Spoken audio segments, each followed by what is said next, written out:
the architecture, we'll also be talking about those things as well.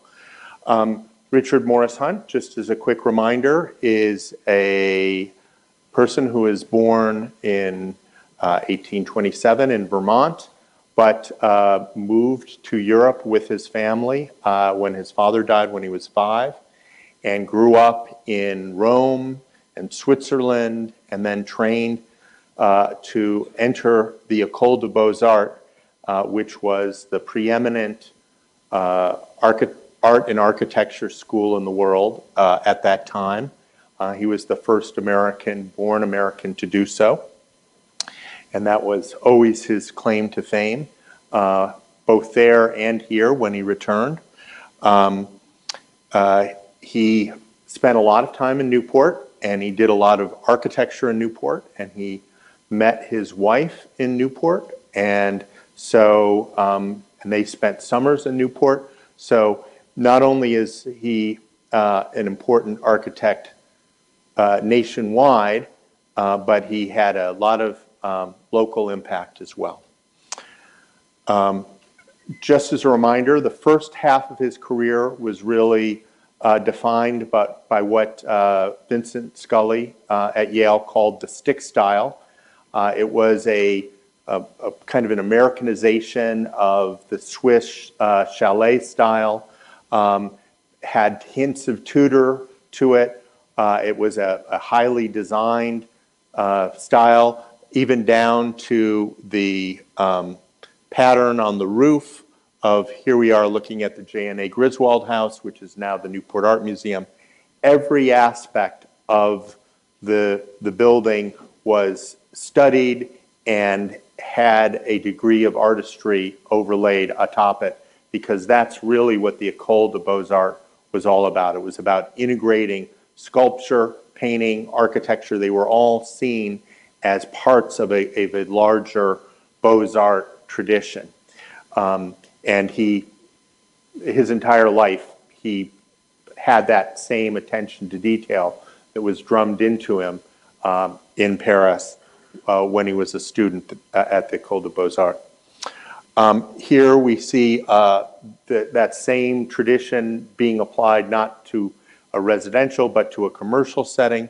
This is right at the corner of Bellevue and Memorial, which was called Beach Road at one point, and it has that same kind of overlay of structure atop it that was purely decorative. In Europe, those wooden beams wooden columns, beams, and structure would have been the structure that would have then been infilled with masonry or stucco or other non-wood materials, because they were much more common there. Here we had, as you saw in the J.N.A. Griswold House, wood clapboard instead, because we had an abundance of wood in North America that they could use in all of the architectural designs, and that showed up in his design style. So that's basically where we ended the last class, and he had married Catherine Howland, who became obviously Catherine Howland Hunt, his lifelong wife and supporter, and he was already kind of an outside member of the American aristocracy, if you could have claimed something like that. His father was a landowner, a lawyer, a member of Congress, but Catherine Howland added another degree of cachet. She was truly an heiress, brought $400,000 in dowry to the marriage, and that I believe is the equivalent of about $15 million today. So that was a nice starting point for them. They spent the first year and a half of their marriage, which was during the Civil War, traveling in Europe like many wealthy young men were doing at that time.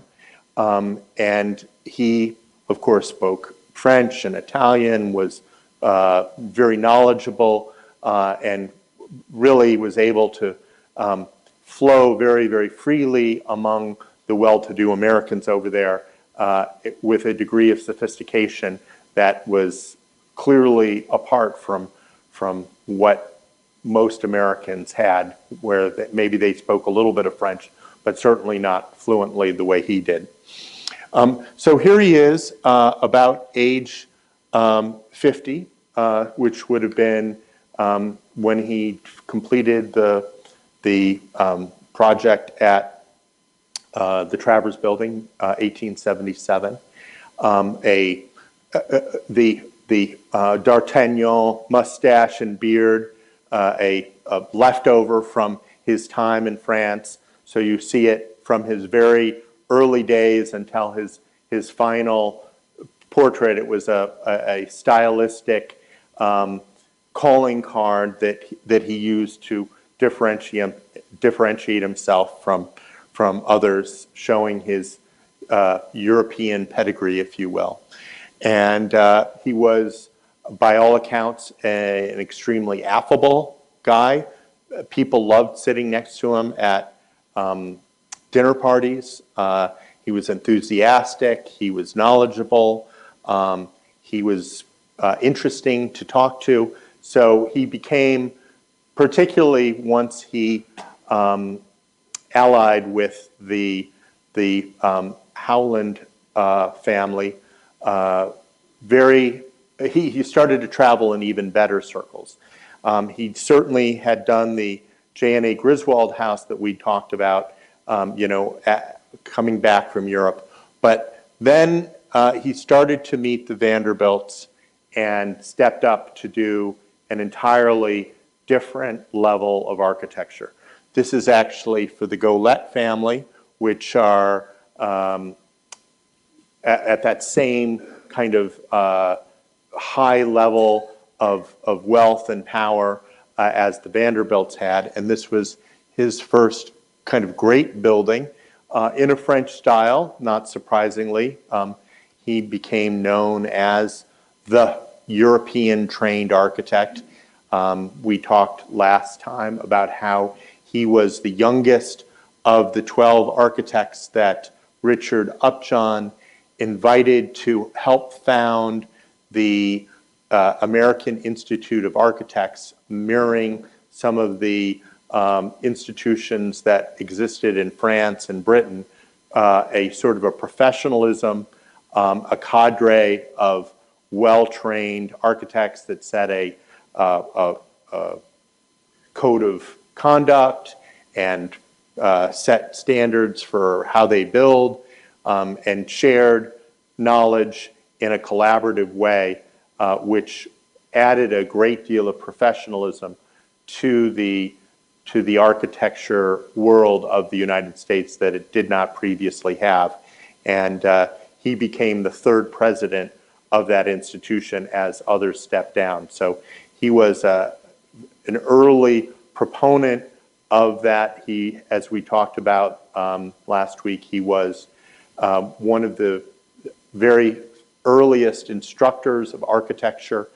Two of his students went on to found the two earliest and oldest architecture programs at university at MIT and I think William Ware at MIT and Avery at Columbia University.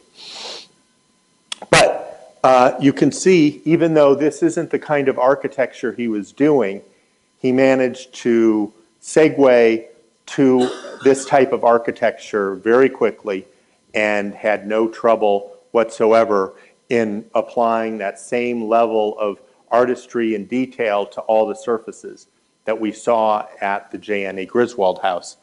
If you go to Ochre Court, you will see that there is not 1 square foot of the interior of this building that doesn't have putis or satyrs or nymphs. The level of detail and carving on this is truly spectacular. And once again, you're seeing his sophistication in design, not just creating a layer cake of plans, which was sort of the colonial American style, where each floor just stacked up on top of the next one, but where he would create foyers and stairs and three-dimensional penetrations through that plan to create these grand soaring spaces like you have here. Now, what's interesting is there's actually a floor above this, and if you go above, you will see all the steel structure and beams that are holding up this 17th century looking ceiling. And that was what's really very interesting about his work. So he was extremely creative, but not so much in an aesthetic way, more in a technical way, in the world behind the facades that he was creating, both inside and outside, was really a modern structure and building with heavy iron, concrete, electric being integrated in very, very early, plumbing, HVAC, things that were never part of traditional architecture, but which were really where architecture was heading, particularly in the United States, where there was this huge influx of money and power and production following the completion of the Civil War in 1865. And we were very quickly, as those of you who are watching Gilded Age or watched Downton Abbey, seeing that America was becoming a financial powerhouse, even as it was beginning to stretch its muscles from an aesthetic standpoint, trying to first learn from the Europeans and then doing their best to surpass the Europeans in the grandeur of the houses that they were building here in New York and in the other places where this new American aristocracy found itself seated.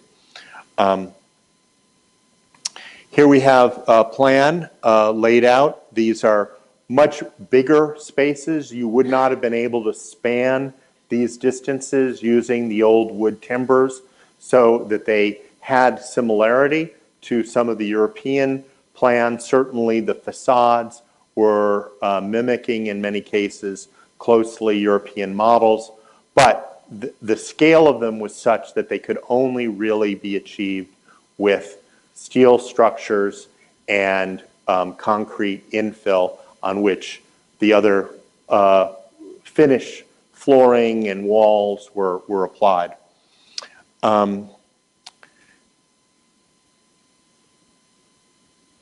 Here are some of his drawings for Marble House, the next big project that he undertook for Mrs. William K. Vanderbilt, the second of the 7 Vanderbilt children. It was, you can see the kind of ink wash artistry that he's applying. So you see these are not just diagrams of a building, but they're really a painting of a building that doesn't yet exist. He's looking at shadow, he's looking at all of the interaction of that future object in space, which is what artists do, seeing objects in light and motion and capturing that. And so these are wonderful studies, but again, this was a modern building in the disguise of a 17th or 18th century French chateau or building. Again, spectacular level of detail. This is the ballroom, carved wood, gilt, and this was for Alva Smith Vanderbilt. She took on the project with the promise that it would be her house and her house alone if she was going to spend all the time and effort that was going to be necessary to do this, which worked out well for her because she became the first of the grand doyenne to divorce her husband. And so they only were in this house for 2 or 3 years, and this house became the greatest walk-in closet that you could ever imagine, because she lived across the street with her new husband, Oliver Belmont, and used this house for entertaining. She eventually hired Hunt's 2 sons to design the Chinese tea house at the back that she used for her Votes for Women gatherings. But she did entertain the Duke to marry his daughter, or her daughter, very much like as occurring in Gilded Age. And so there's a very grand guest bedroom, which, as far as I know, only ever got used once for that particular gathering. And I think by the time Consuelo married her English Duke, the Vanderbilts were already in their process of parting. It cost apparently $5 million to build and $5 million to furnish in 1888, which is the equivalent of about $120 million today. So it was quite an undertaking, and obviously called Marble House because so many imported marbles were used. This was right next to the Astor's Beechwood, which was purchased by Carolyn Astor in 1880, 8 years before this. It's said that this building was constructed in secret behind a wall of canvas with teams working to build it in less than a 2-year period, which is mind-boggling. I think we would be very, very, very hard-pressed to do that today using all of our modern technology, all of our hydraulic machinery, everything. It would just be hard to imagine that this project could be completed that quickly. And then, of course, the veil was lifted and this house burst onto the Newport summer scene as the grandest house on Bellevue Avenue of its time. And so obviously there's still quite a bit of competition going on between the Vanderbilts, who were the new money at that time, and the Astors, who were 3-generational money at that time, which by American standards was deemed old money at that point. And so it was a gift for her 39th birthday. Gentlemen out there, you know, I think we're going to have a hard time matching that for a birthday present, but give it a try. Then came at the Breakers. There was a house on this site called the Breakers. It was designed in a kind of a wood Victorian style by Peabody and Stearns, which is a firm out of Boston, and William's older brother, Cornelius II, and his wife, Alice, were very comfortable in it until it caught fire and burned to the ground. And the only part that's left of that house is the playhouse, which was just distant enough that it wasn't destroyed in the conflagration at the same time. And so what we're seeing here are 2 versions of the Breakers. And Hunt designed one in a French style, a French chateau style, very similar to what he had already done for Ochre Court for the Golette family. And another more familiar in a more of an Italian palazzo block style, and gave them a choice. You can have A or you can have B, and they obviously decided, for whatever reason, maybe A looked too much like the house down the street, or maybe they'd had a great time in Rome the last time and had seen these grand palazzo blocks, but for whatever reason, they chose B, and they went on basically using the same plan for both of these with the Italianate palazzo style. But you know, it's too bad you can't quite see, I guess a little bit here. Here is the breakers under construction. And what's very interesting is, do you see what this is? These are steel roof joists being put together, raised up with cranes. The limestone is basically hung off of the steel in a non-structural way. Well, what else was doing that at the time?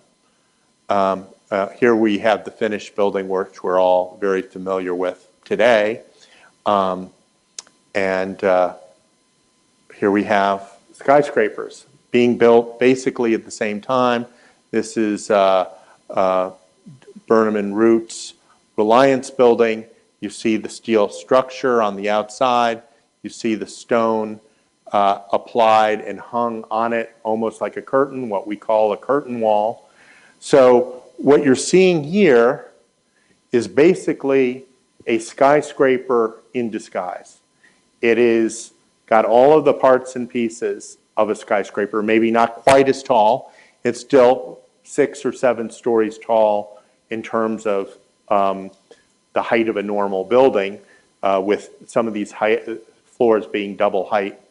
But it doesn't have that verticality that differentiated it typologically from the buildings that went before. It fell into this style of architecture which was very reminiscent of European buildings that had come before, and Hunt was really using his connoisseurship, his expertise in European style to give the Vanderbilts palaces that look like they had been there for hundreds of years, creating, if you will, a artificial aristocratic history for those families that they longed for but didn't actually have. So his technical prowess was looking forward, utilizing technology in the most advanced way possible, but his aesthetic direction was backward towards these grand edifices that weren't even being built in Europe anymore at that point. The French aristocratic class had of course collapsed soon after the United States was formed, and many of the other European powers were in decline economically, which is why British dukes were marrying dollar princesses, the young American daughters of these well-to-do, because they came with dowries that would allow them to fix up their grand houses, which were otherwise leaking in the rain, which is maybe not the most genteel thing in the world. If you have people visiting and you have to put a pot to catch the water, it cuts into the sense of glamour a little bit, I guess. So anyway, it's very interesting. One doesn't think of these as having steel skeletons underneath, but even back to his very first grand building, the Ochre Court building, built further down on Ochre Point Avenue. They are modern, very, very modern buildings on the inside. It's only on the outside that they have this illusion of being historic in character. So here we have him. He was beloved. Often his clients would have a portrait made and include that portrait among their family portraits in the marble house.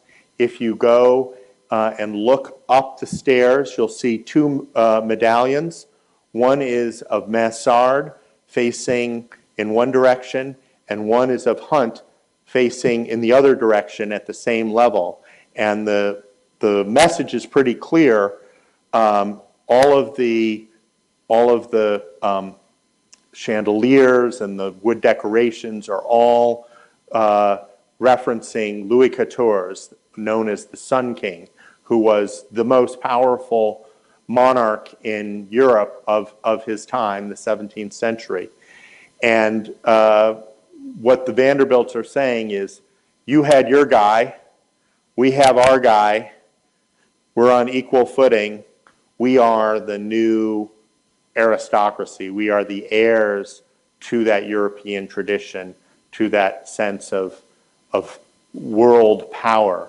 And they certainly were, from an economic standpoint, a very powerful and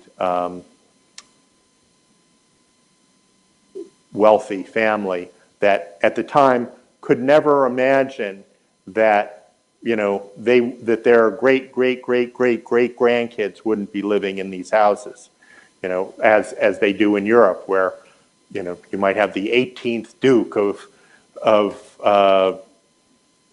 whatever duchy, and the family continues to hold that estate. So he was popular. You'll see in his architecture often there's a sculpture that's added to the exterior of the building, or a medallion, or a portrait. So they really took ownership of him, not just as their architecture provider, but as a family friend, somebody that they could sort of put on the mantle and say, hey, look, we got the guy who was the first from the École des Beaux-Arts. He's the leading light of architecture, and he works for us. So there was a connection to him and his history that even his clients reveled in. And he certainly did a very good job. As I think I might have mentioned in the last class, he is reputed to have said, if your clients want to build a house upside down, it is your job to figure out how to try and do that. Now, he never had to build a house upside down, but that he was truly dedicated to serving his clients in whatever respect they wanted. They had to pay. You know, he was well compensated, and he was not one to cut corners on design or carpentry.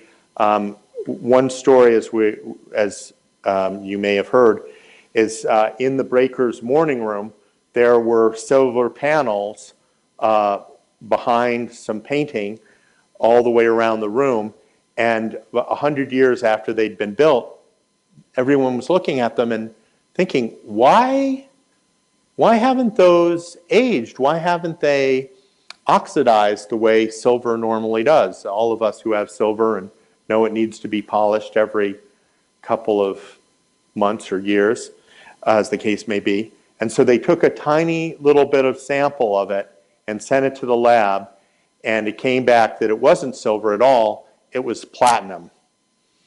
And that they had taken platinum bars and beaten them into a foil and applied them to the wall. I don't think anybody asked what the price for that was going to be, because I'm sure it was expensive, but it never aged and it looked beautiful 100 years later. So, you know, that was the sort of mindset and the timeline on which they were designing, which was a very long one. Their expectation was that this house would be there for many, many, many generations. And in Newport, it's worked out that way, thankfully, but in other places, many of these houses, for instance, the Petit Chateau that we'll just talk about soon, was built on Fifth Avenue. It had 186 rooms, and I think it lasted about 35 years before New York overtook it, and the value of the property became too great as structures were getting higher and higher in terms of that. So here we have the Biltmore, another small project that he was undertaking at this point in his life, working across, not just in Newport, but up in Boston, in New York, down in Asheville, North Carolina, moving back and forth fluidly from all of these locations, not by plane, of course, but by horse-drawn carriage, which couldn't have been easy. For those of you that have ridden around Newport in the carriages when it's coaching year, about 3 hours and your seat is tired, you're hot, you're really wishing you were in a car with air conditioning, but it's quite wonderful for a short time. He was having to travel back and forth from his many different locations. He had a studio in Newport, he had a studio in New York, and the work was being done at those locations. But he wanted to be out on site watching these buildings being built. That was his early experience in France, working for Le Foule, serving as a surveyor for the construction of the Louvre, watching it being built, working with the craftsmen, tailoring things and answering questions as they came up so that it worked out the way he wanted. So here we have, again, in the grand French style, French chateau style, this I believe is 175,000 square feet, which makes the Breakers' 125,000 square feet seem rather modest in comparison. It's 8,000 acres, outclassing the 8 acres of the Breakers by 1,000 to 1. And so this truly was the grandest house in the nation at that time. And 120 years, 150 years later, it remains so as the largest house ever built. And beautiful attention to detail. Although here, you can see it's already tailored down a certain amount. It's not nearly as ornate and decorated as we saw at Ochre Court. But every chandelier, every baluster, stair baluster, made custom for this particular house. He had to draw them up, or people in his office had to draw them up. They were farmed out to craftsmen of different sorts and then delivered and installed on site. Here we have the 1893 exposition in Chicago, which I have often described as America's coming out party. So this is now almost not quite 30 years after the completion of the Civil War, 30 years of which the United States is becoming, because of its vast resources, particularly in the area of cotton, and then it's producing cloth through the use of the cotton gin and other mechanical weaving, is outpacing Europe tremendously in terms of all of its economic production. And so in 1893, based on the Paris Exposition that had brought us the Eiffel Tower and really established Paris as the great city of Europe of that time, the United States wanted to have something similar to keep up with the Joneses, as it were. And this was the building that Hunt was asked to design. He really brought together all of the different architects in Chicago, in New York, from Boston. Basically, all the architects of the nation had to kind of come together and work on this project jointly. Many of the buildings were not made out of actual marble. They were made from a sort of a plaster, of heavy-duty plaster that was going to last 5 or 6 years. So it was a temporary building. It was a stage set, if you will.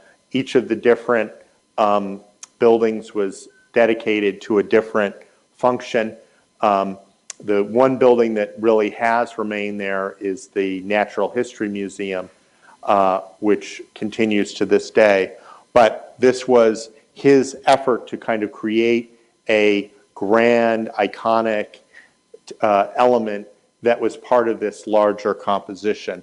And it was really under his auspices. So whenever you see a picture of all the architects, of which there were many, Hunt is always centered and sitting with all of them standing around him. So he was obviously at this point a 70-year-old man, and what they called the Dean of American Architects. He was, as we talked about before, educated those that went on to establish the university programs at the various colleges, and they in turn educated people who started more programs, so that, you know, by this point there were probably 10 or 15 schools of architects, all of which could trace their lineage back to him and to Charles Follen McKim, who was the second American to graduate from the École des Beaux-Arts.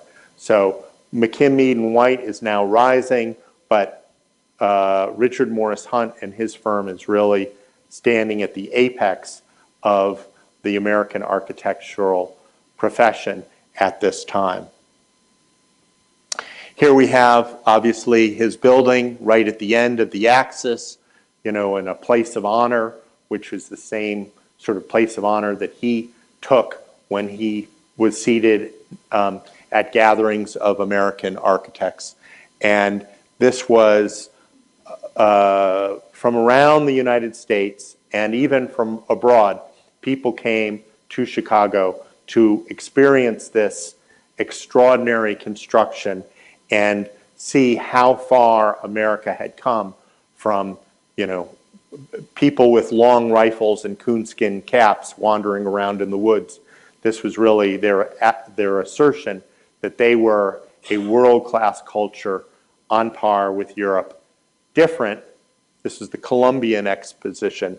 So Columbia was sort of the goddess, if you will, of North America. And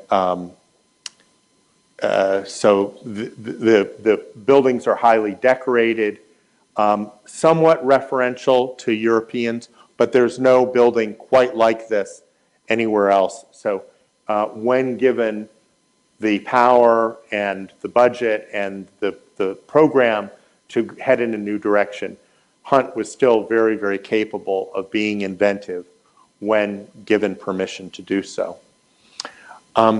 Here we have another one of his great projects of this era, the Grand Hall of the Metropolitan Museum of New York, gifted to a public building built in the precinct of Central Park, and perhaps the most important architecture project on a public level of that time.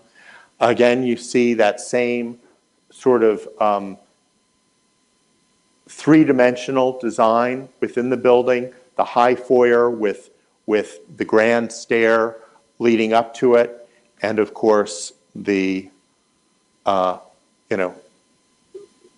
architectural layout. So we're looking at building D here. That was his original concept of a very, very grand building, but even New York only had so much money at that point.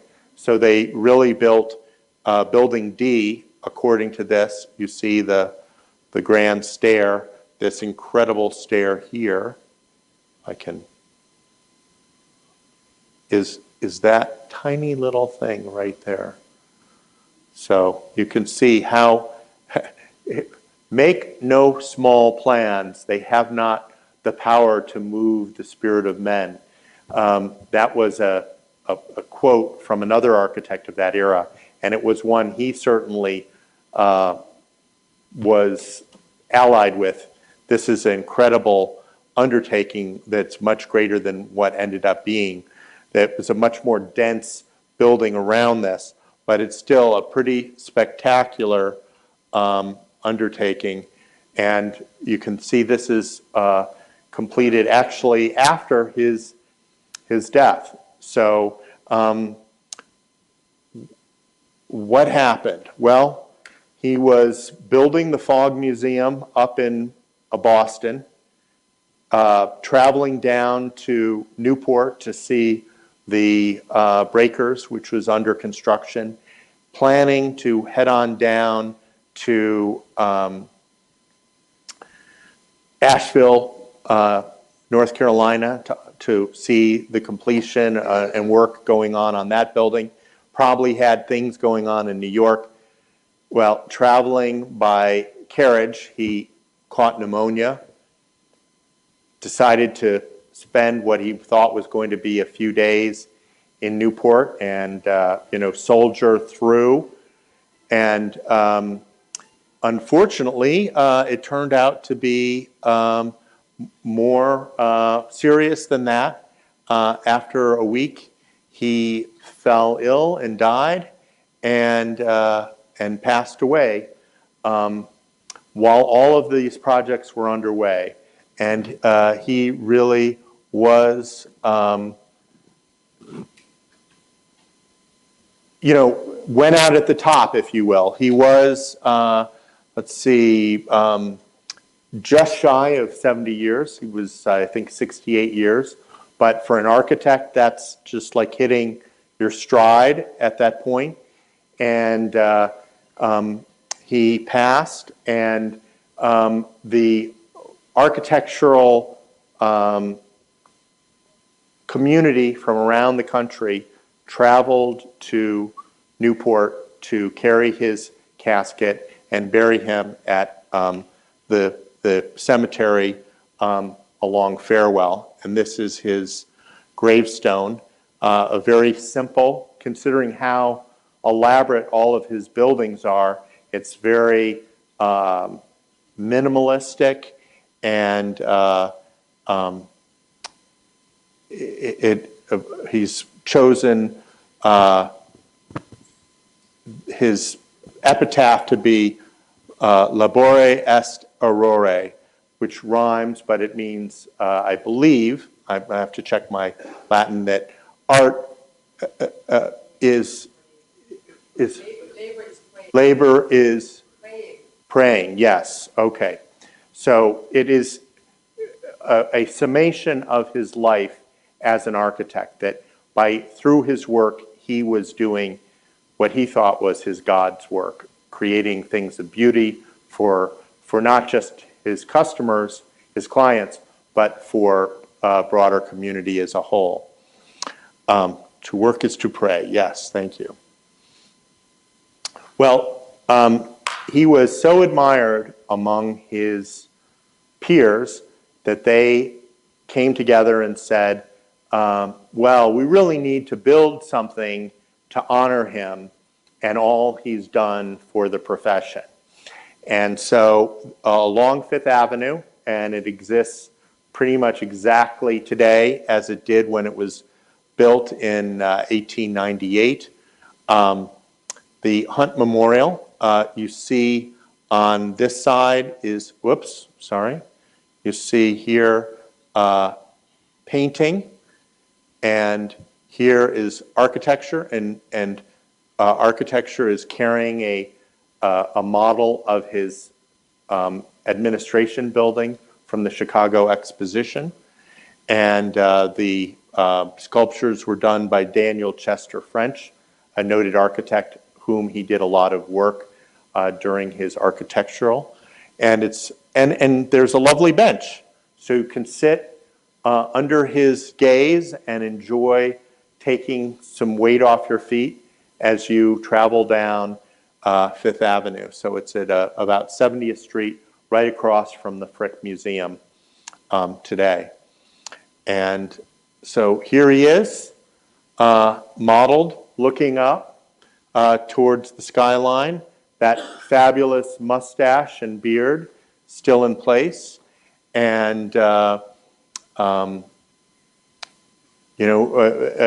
symbol of tradition, of professionalism, of erudition, and a wonderfully respected figure of his time. Now, obviously, this is probably halfway through the Gilded Age. Let's say the Gilded Age starts in 1865 at the completion of the Civil War, gears up. By 1880, it's really in high gear with the redevelopment of Newport, the construction of the casino, the arrival of Mrs. Astor, and it really continues through, let's say, at least World War I, which is 1915. Or if you want to really push it, there were some people who managed to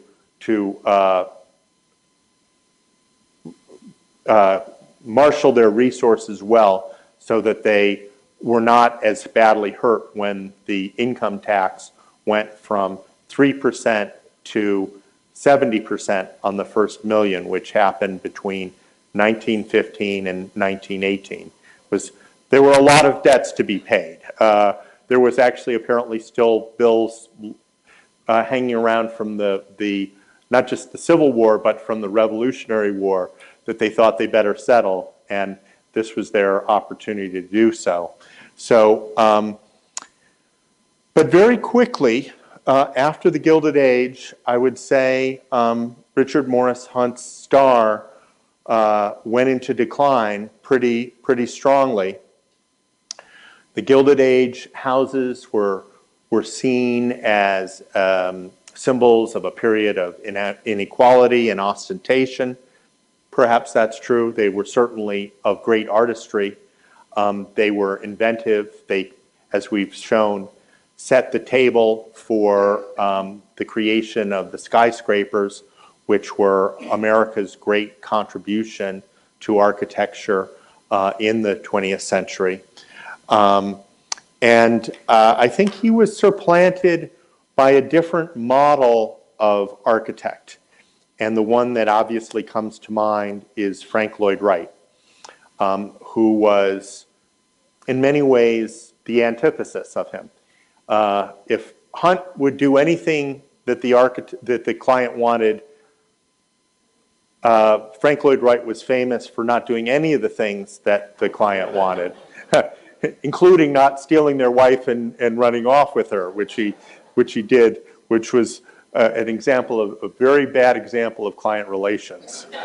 But Hunt's erudition sort of went into abeyance with the rise of Wright, who was extremely inventive.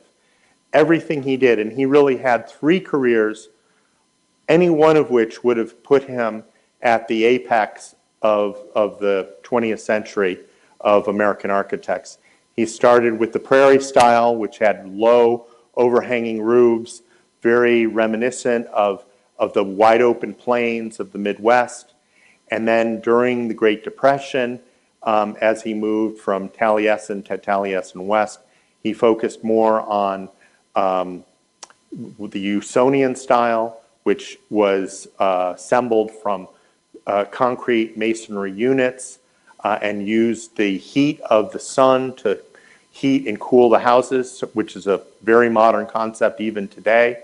And then he wasn't done then.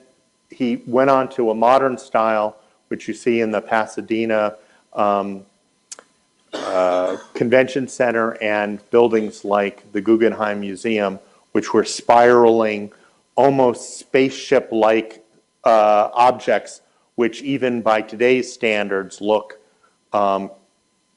cutting edge and extraordinary, even though they were built 70 years ago. But they were of two different types, and for a very, very long time, the focus turned to architects like the people from Europe, the international style, people like Mies, who were minimalists and focused totally on expressing the structure as opposed to concealing it inside of a 19th or 18th century costume.